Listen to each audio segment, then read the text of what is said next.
Dear learners, welcome to this session. It is a continuation of the proposal part, the project proposal part, which is an important part for NGOs. So in this session, we would be discussing how the proposal is written, and in the next session, we would be concentrating on an aspect like what are the writing skills for NGOs, because it is very, very important for all the NGOs to have a specific way of writing the proposal. Now, in both the sessions, I'll be using certain screen recordings which will give you an idea. There would be the templates, the standard templates being used worldwide for writing a proposal. So those templates could be used, or it can be modified as per the needs of the proposal, of the projects which the NGO is supposed to start and then implement and raise the funds for it. So those things would be discussed in the present session as well as the subsequent session. So when we start with the proposal writing concept, it is very important to understand what is a proposal. And we have discussed that what is a project proposal, what are the guidelines for the proposal, how the proposal is made. But then the important part comes. This is a small component. This is one of the components of the whole project proposal, which we had already discussed in previous sessions. So when we talk about the proposal, it is a kind of writing, or it is kind of a document which incorporates something which needs to be done in the future with intricate details. So this is what is a proposal. That means proposing some kind of a concept, some kind of an idea, some kind of a way to do certain things. So that is why writing part comes into the picture, and when the idea is generated, the guidelines have been followed, the team has been prepared, the team has been given the duties or the respective jobs to be covered, then the writing part comes. And who writes the proposal? Again, this is a skill-based way of doing it, and everybody cannot write. So you need to have certain writing skills for writing a proposal. Now, when we talk about the components of a very basic proposal, any kind of a project, but very basic proposal, what are the components, what are the contents which should go into that proposal? These are given here, and these are executive summary. You need to have a summary of the proposal initially. What is the proposal all about? The background, that is the rationale about the proposal, the requirements of the proposal, those come under the guidelines, the solution to be provided for the proposal, what kind of solution is there for the problem which is being catered to, which is being highlighted in the proposal. Then the authorization, who would be the authority to take up the proposal and implement it, and appendix. So we'll discuss these things one by one and see what goes inside each component. First thing is knowing your audience. This is very important in a proposal. Why? Because if you don't know who is your target audience, then making the decision is very difficult, and writing the proposal also becomes difficult. Now, suppose for example, there is a project for the education of girl child. This is the target. That means the target audience is the girl child who is underprivileged, who is not having the access to the education in any form because of varied reasons. It can be anything. That would be the target audience, and identifying that target audience makes the proposal easy, because then you have to pinpoint what is the project all about. So that is why first thing is that identifying the decision makers who will decide what is to be done. So usually it is the top management in any of the organization. So firstly, it is identifying the decision makers. Then identifying their goals and preferences, preparing multiple proposals for different audiences. Now in this case, usually when we talk about the proposals and we talk about the target audience, in the goals would be related to the girl child education, and the decision makers would be the funders in this case. Therefore, multiple proposal would be prepared for different audience. They can be individual funders, they can be group funders, they can be an organization who is funding, etc. So, considering the knowledge level of audience before writing the proposal. For example, using the simple language if the audience is small business user, and technical terms can be avoided, jargons can be avoided. They can be only used if presenting to the technical experts. There are different ways of funding which we'll discuss in the last week, and in this case it is very important to identify the audience. So first audience would be the people who are the stakeholders who are going to benefit from this project. The second audience would be the decision makers and their goals and preferences, what exactly they want. So this is how the proposal is built in. There are some shortfalls while writing the proposals, and deviation from certain things results in the shortfalls. These shortfalls should be overcome while writing the proposal. So therefore, it is very important that one needs to assess that what are the lacunas happening in writing a proposal. So these are some of the shortfalls which could be kept in mind while writing the proposal, like deviation of proposal from the organizational goals. If the NGO wants to work, the goal of the organization is to implement a project for the girl child education. Now, if girl child education is not used in the proposal, in fact the writing goes only for the education for all, then the concept of proposal changes and the goal also deviates. Then ambiguity in the proposal. The proposal, we talked about this particular part in the guidelines also, and in the project proposal formation also. Like ambiguity means like indecisive things or very vague use of language should not be there, and this is one of the major shortfalls in proposal writing, and that is why most of the proposals are rejected, because they're not precise in nature. So ambiguity in proposal should be avoided. Then poor explanation and descriptions. That is why we need writing skills also. Proposal has to be precise, fine, but the explanation of the organizational goals, the descriptions about the facts, the statistics, the feasibility studies done, those descriptions have to be very precise. And that is why it is difficult while writing the proposal. Proposal has to be very precise, but it should avoid the poor explanation and descriptions.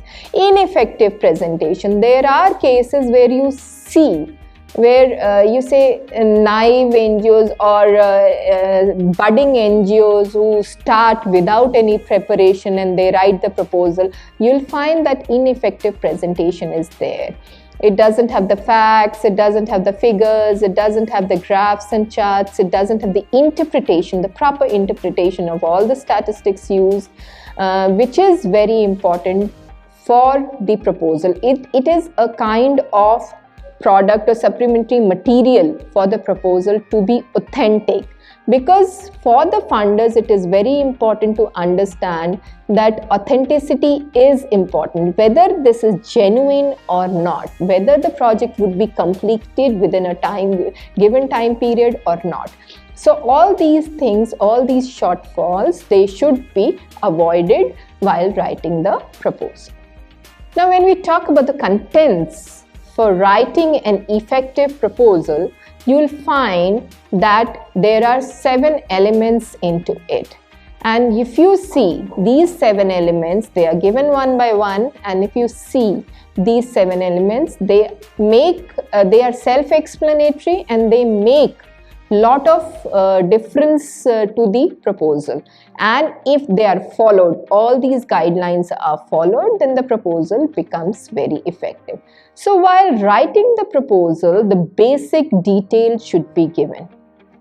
The basic details, then the organizational details, the rationale of the project details, the time frame, the budget, the personnels involved in the proposal, all this should be given categorically in the proposal. There are other parts also, the guidelines for effective proposal, those were the contents, these are the guidelines. Who would be the beneficiaries of project, output of project, what would be the output of project, the risks associated, whether the project would be sustainable or not, and the implementation part, and finally the appendices. Now talking about the contents of the project proposal. Now what should be the basic details? What basic details should go into the proposal? First is the postal address. All the demographic details should go into it, like where the NGO is located, what is the infrastructure, the place of the NGO, etc. So the postal address, the phone, the fax, the email, all the contact information for communication process should be there. The name and title of the person who is responsible for the activity and with whom the donors would coordinate, that has to be given, because it is very important aspect for the organization. The name of the project should be given, and the summary of the project, including the objectives and the purpose of the project, should be given. So these are the basic details while writing a proposal for the NGOs, and NGOs should be very particular while writing the proposal, because the more details and the precise details you give, it is easier for the funders to identify whether the proposal is genuine or not. Coming to the organizational details, it gives the brief account of the organization, where the proposal is coming from, say NGO X, the brief account of the achievements of the organization, and it describes how the organization is suitable to carry this particular project. It highlights the technical expertise possessed by the organization, and for applications to the major donors, it provides the CV of key organizers and the details of the patrons associated with that particular NGO.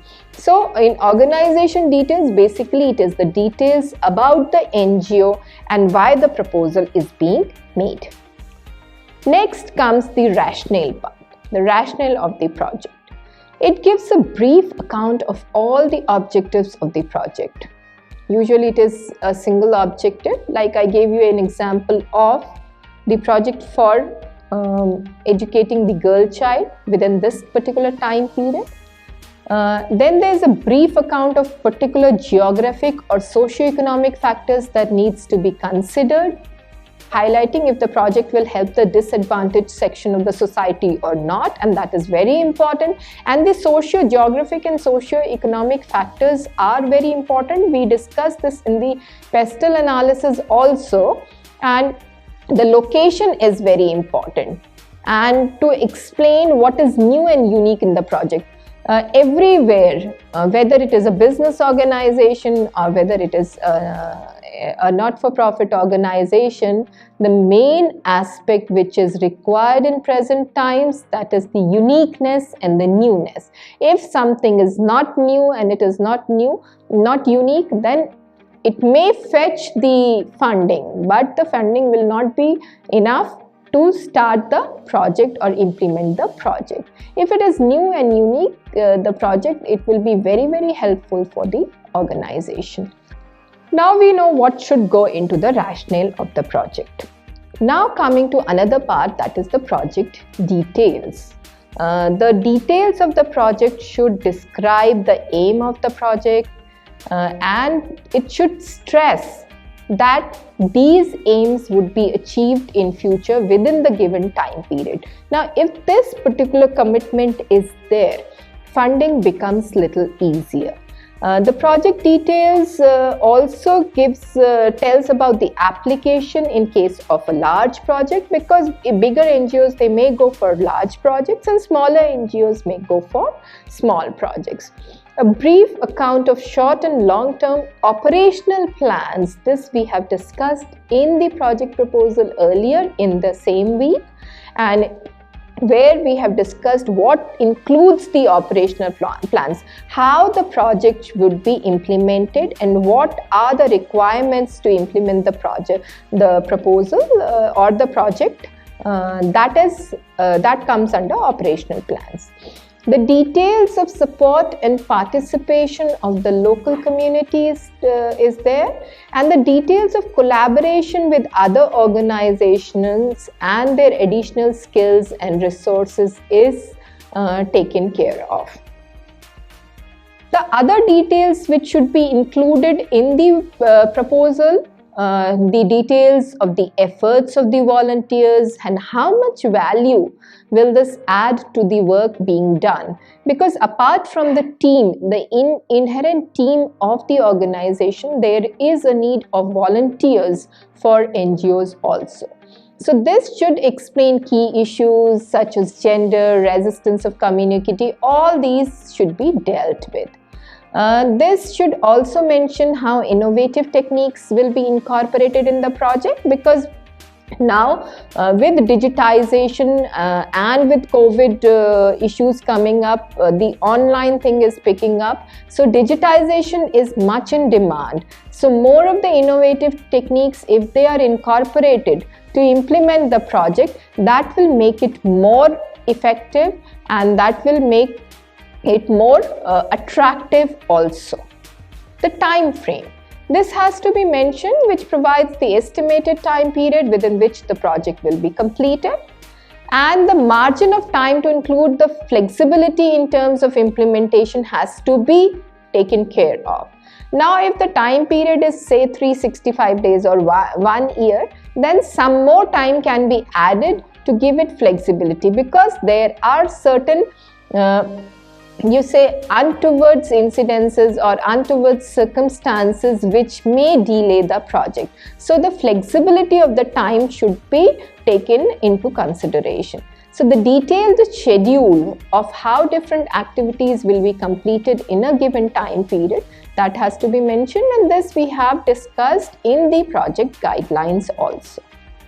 Budget. Providing the estimated cost of the project, providing a detailed account of division of expenditure at different levels, such as personnel, supplies, materials, travel, data processing, facilities or equipment, and indirect costs or administrative services. The team, the personnel, the people involved in the project, that their names should be mentioned and their details should be mentioned, what kind of skills they possess. It includes the details of different jobs required for completion of projects, details of personnel assigned for different jobs along with their qualification details and work experience, because that makes an effective proposal. Details of expertise required to be outsourced, and details of recruitment process for staffing new personnel has to be mentioned. So it has to be, the proposal has to be transparent enough for the funders to get attracted and start funding the proposal. Beneficiaries of a project. Specify the groups of individuals who will be receiving the benefits of the project. Like I said, the girl child education, the girls who needs to be given the education, number of girls, from where they would be included, all these people, they need to be incorporated into. So the beneficiaries of a project should define the groups of individuals who will be receiving the benefits. The proposal must be very clear as to where the project is going to come up. And it should also give brief details about the place and its inhabitants, explaining the cause or problem which the project would resolve. Output of project. Project proposal must be very clear as to what the project will achieve after the implementation. It will include the details of consequences or results which will be achieved in relation to the project objectives, and it includes details of most immediate, visible, concrete, and tangible consequence or results of project inputs and activities. It explains the changes which the project will be able to bring in the society. There are some risks also associated with the project proposal, and that has to be taken into consideration. These risks should be mentioned categorically, and the critical success factors for positive project results should be mentioned. The indicators which we talked about in earlier sessions have to be mentioned. This should include details of risk factors which can affect the project at implementation stage, and of course the measures to overcome these risk factors should also be mentioned categorically. Sustainability, this is another important aspect. Most donors, they are concerned about sustainability as they want to know what will happen when the grant comes to an end. So one needs to explain how the project is going to continue on a self-sustainable basis.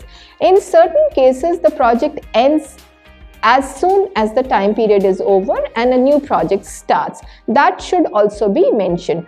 If it needs to be continued, as I gave you the example of girl child education, this is a continuous process, then one needs to mention how the project would be self-sustainable. And what are the alternative sources of fundings in case of need of more funding? These have to be mentioned. And how will the project work in future when the funds are over? That is the sustainability part which comes into picture.